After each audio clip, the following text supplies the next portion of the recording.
Greetings on behalf of the New England CCIM chapter. I'm Michael Chase, chapter president for 2022. As always, we'd like to start off with a quick thank you to our annual sponsors, our gold sponsors, Geronimo Properties, Northmark, EBI Consulting, and AEI Consultants. Our silver sponsors, May Property Management and St. James Real Estate Advisors.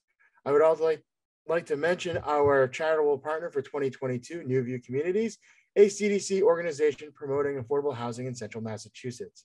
To find out how you can become a sponsor of the New England CCIM chapter or learn more about New View Communities, please feel free to visit our websites. I'll add links in the description below. Okay, today is the fourth video for 2022 in our CCIM Expert Series, and we are very pleased to be joined by Eric Shabshelowitz, a vice president and commercial broker with Cabot Company. Eric is a CCIM candidate, and he recently released a report on the multifamily market within the neighborhoods that make up the city of Boston, as well as some of the close-in suburbs. A link to the report will be included in the description below. Eric joins us today to share some of his observations. Eric, why don't you start off with a quick introduction, and would you mind telling us a bit about yourself? Yeah, great. Thanks for having me. So I'm Eric Shabshelowitz with Cabot Company. We're a small brokerage on Newbury Street in Boston's Back Bay. We've been on Newbury Street for about 35 years. I've been here at Cabot about 12, primarily focused on multifamily small investment properties in the main downtown core of Boston and some of the close suburbs. Great. So as we mentioned at the top of the video, you recently released a multifamily report focused primarily on the neighborhoods that make up the city of Boston, as well as some of the close-in suburbs. Could you tell us a little bit about the methodology behind your report? Yeah, so a lot of the big data from CoStar and some of the other big databases is focused on larger transactions. A lot of the deals I work on tend to be in the, I'll say the mid-market, so the $1 to $15 million range. So the data from CoStar, which really focuses on the larger multifamilies, a lot of the cap rate and dollar per foot analysis doesn't really apply to my clients. So I go through MLS, which has a lot of the small multifamily data. It also has some good rental data just for what deals are put through MLS. And I use that to crunch numbers. So I look at average data on dollar per foot for multifamilies, rentals, condos, and just put together an analysis for clients on what different neighborhoods show for average data for buy and hold scenarios, condo conversion scenarios, that sort of thing. Okay, great. So I'm sure it comes as no surprise for listeners to hear that multifamily is doing strong in Boston. But what are some of the interesting observations that you were able to uncover? Yeah, the first question a lot of clients always ask me is what neighborhood is best to invest in. So it's no surprise that the lowest rates of return are the downtown markets like Back Bay, South End, Beacon Hill, and obviously investors pay the most to own there, so the rates of return are lower. But the interesting things are always the noticeable differences between close areas. So the different rates of return and price points for Jamaica Plain, for instance, versus the South End, or Watertown being close, the rates of return you can get there, the dollar return you can get is quite striking. Also, another interesting thing is we all saw a big shift on the resi side out of the downtown core during COVID. So part of this year's report was looking at where neighborhoods have seen rents bounce back and where they haven't. So just looking at the dollar per foot numbers for rents, for instance, Back Bay hasn't caught up yet to where it was pre-COVID. Now that was based on the full year last year, and it's a little early for this year to see where rents are going to end up. The rents have been up so far in the downtown core, but we see some areas where rents spiked because of COVID as people look for more space and cheaper rents, and some of the downtown core markets haven't yet caught up.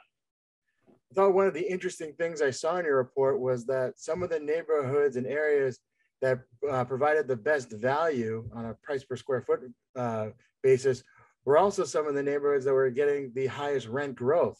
Oftentimes I think of, I'm willing to buy in that Back Bay area and get the lower yield because I'm expecting it's going to accelerate and have a higher rent growth.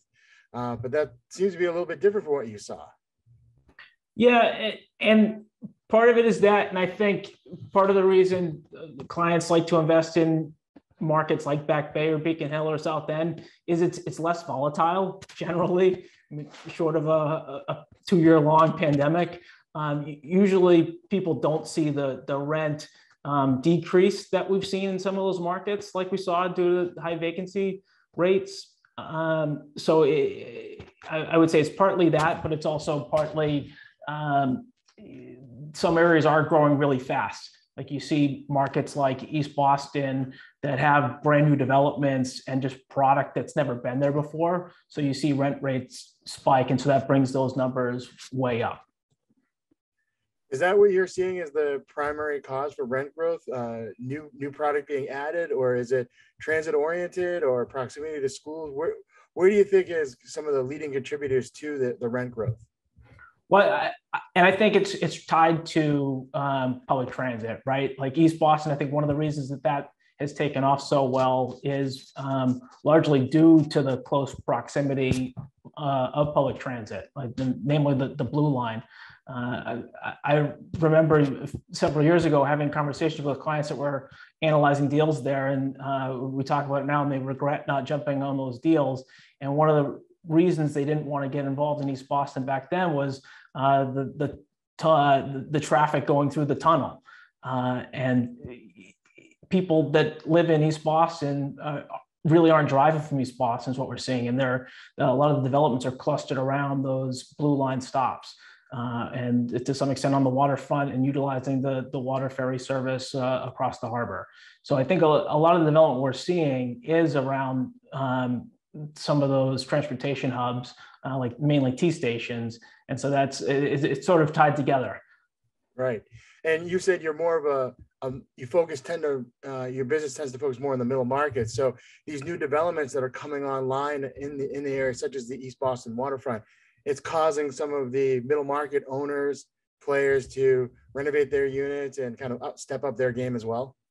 Yeah, there's a lot of opportunity there when you see the mid-market owners, if they see rents for a 3-bed next door going for $4,500 a month and their rents are at $2,000 a month, there's a lot of room there. And you know that market is there just based on what that brand new luxury development is getting. And most owners or investors know they're not going to hit that same level, but that's a pretty healthy margin between. So there's a lot of room to make some improvements, value add, and enjoy some of that growth.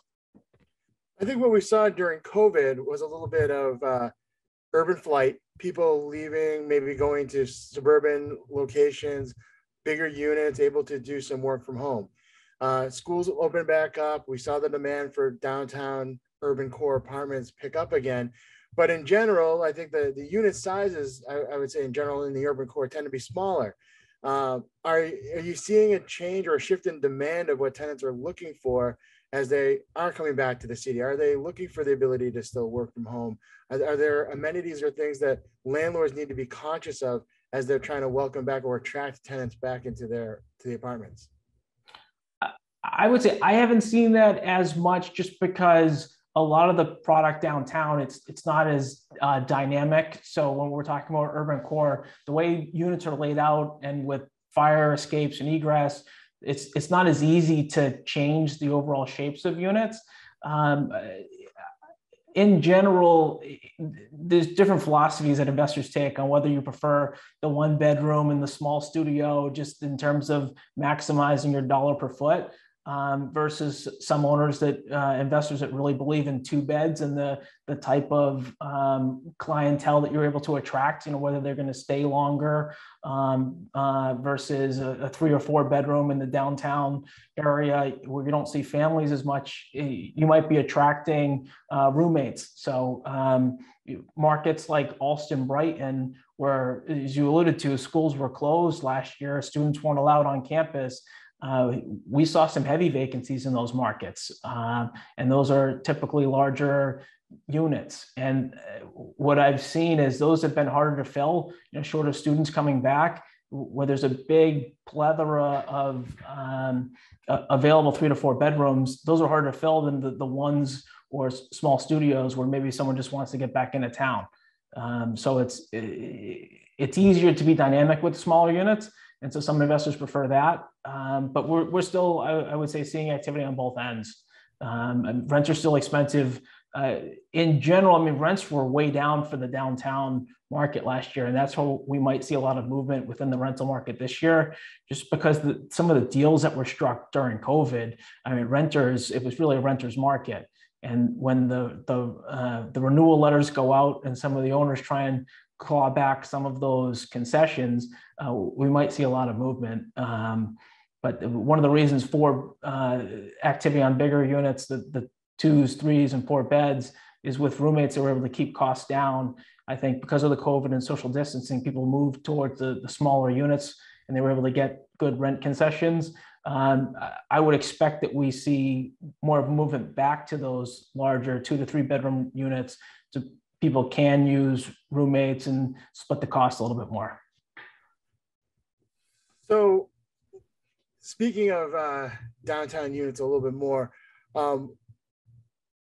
are there any trends? Are there anything that you're advising your clients upon right now as they're looking at investing or making a sell versus hold decision? I would say a few markets that clients have been very aggressively looking at or are keen at looking at. I mean, one big one is Hyde Park. I like to track developments and see what's going on in Hyde Park, around the Hyde Park and Reedville commuter rail stations. There's a lot of developments both in the ground and in the pipeline. So there's a lot of opportunity there to get in at a low rate. I would say relatively lower. Relatively lower. But I would say, we tend to be slower to act, it seems like, in the Boston area. So where people come from out of town and see opportunities, some of us that have been here for a long time might miss them just because we have opinions of certain areas. So another market like that is Quincy, where if you look at the data from Boston Planning or the BRA, the amount of people that commute, and I know this is pre-COVID, but the amount of people that commute from the Red Line in Quincy, that's the main commuting hub from any area into Boston for workers outside of Boston itself. So if you want to attract people that are working outside the city but commuting into Boston, you want to be in Quincy. And Quincy has its own, people have had their own opinion of Quincy before, and that's kept some investors out that just have these predispositions of it. But there's really some great buys in Quincy. And if you know where to look in terms of, if you want to stay out of the flood zones, because there's a lot of Quincy that's in flood zones, but Quincy is a great market.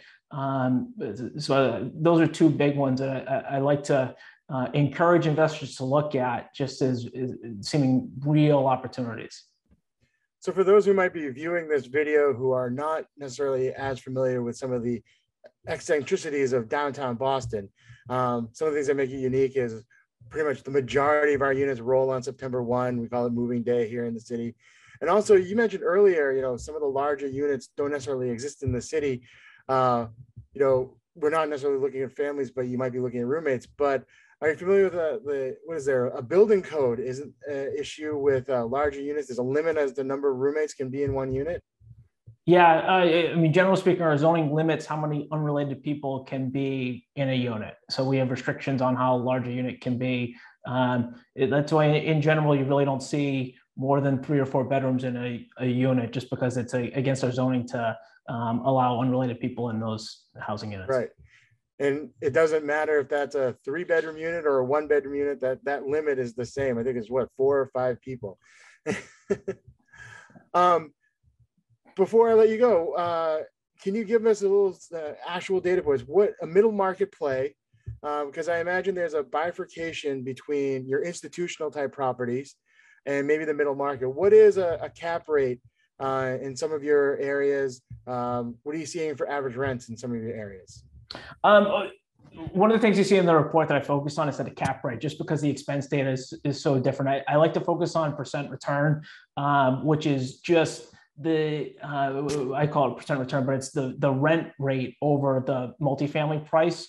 So just take out the cost from it. And so the highest that you see is like the East Bostons, Hyde Parks, and Dorchesters, which are around 9 or 10%. Versus the Back Bays, which so South End was a 5.5%, Back Bay was 5.75%, and Beacon Hill was a little over 6%. So just in terms of a gauge. Now, the reason I don't include expenses, and one of the reasons it's tough in the mid market to use some of that big data and cap rates is, some of the smaller owners aren't as sophisticated. So when you see income and expense reports, is a management fee included? I mean, some of them self-manage. Right. What are the expenses? A lot of times it's a little more back of the envelope. Oh yeah, did I shovel that last year, or did I hire someone? So it's a little hard on the expense data. So when you say some of those those yield return ratios, how long have you been doing the report? Is there a trend? How do some of those ratios from this past report compare to the past? Are you getting lower yields now, higher yields, returning to higher yields? It's been a big shift to lower yields over the past 10 years. You see upward pressure to get higher yields, but we really haven't seen that yet in terms of actual deals closed. It seems pretty steady. Okay. Any parting thoughts that you'd like to share? None that jump out. I mean, there's a lot of exciting things happening. I'll say one for the non-local CCIMs. I know that gets a lot of press outside of Boston in terms of investment opportunities. Boston's taken a pretty hard stance against Airbnbs and VRBOs in terms of that vacation rental. And so there's neighborhoods, North End jumps out in particular, where there was a lot of vacation rentals in the North End. And so some of the rent data that you see, if you're looking at it, it's kind of skewed, but there's really been a big clamp down on that. So that's one of the interesting things. If you're analyzing a deal from Boston and you don't really know to ask about that, you see some deals trade based on prior numbers that are never going to be attainable because that property was done through Airbnb in a way that you couldn't do now without violating some of the local laws and regulations. That is an excellent point. So does that mean that we have some other close-in? I know Cambridge is also as strict. I think Somerville, I believe, was adding some of those similar. Are there other close-in suburbs that are then taking advantage of that, where they may have looser, restrictions on Airbnb and that type of use of the property? Not that I've seen. It seems like a lot of the close-in areas seem to be pretty opposed to that short-term housing opportunity. And so there's exceptions. So if you own or occupy the property, you have a lot more leeway, but it's really intended to cut out some of the investors that were coming in and just doing the short-term rentals. Interesting. So the end around that clients use is if you're investing in a lodging house or rooming house, which is a zoning category we have here, it's an in-between area between hotels and residential. So you have clients that are looking for those types of assets. So I've got some clients that look for that type of property where it's already zoned that way, and it's easier to run those vacation rental properties legitimately. Great. That's a great insight to leave off of. Is there anything that the New England CCIM chapter can be doing to support professionals such as yourself? No, I love the program, love the courses. I've taken all the classes. I just need to get the paperwork together and take that big test. So I'll get there. Great. We look forward to it. We'll be certainly helping you all along the way. Please feel free to reach out. And anyone who's on their path to the pin, please feel free to reach out to the local chapter. We're more than happy to do what we can to help you attain that goal. Eric, thank you for taking the time to chat with us today and for sharing your insights. And thank you for taking the time to view this video. You can follow Eric on LinkedIn and through the Cabot Company website. Links will be included in the description below. We, of course, have a great lineup of speakers coming. We'll keep you posted on more content throughout the year. So please like and subscribe below and keep an eye on the channel. Also, feel free to follow the New England CCIM chapter on LinkedIn and other social media platforms. We thank you for viewing.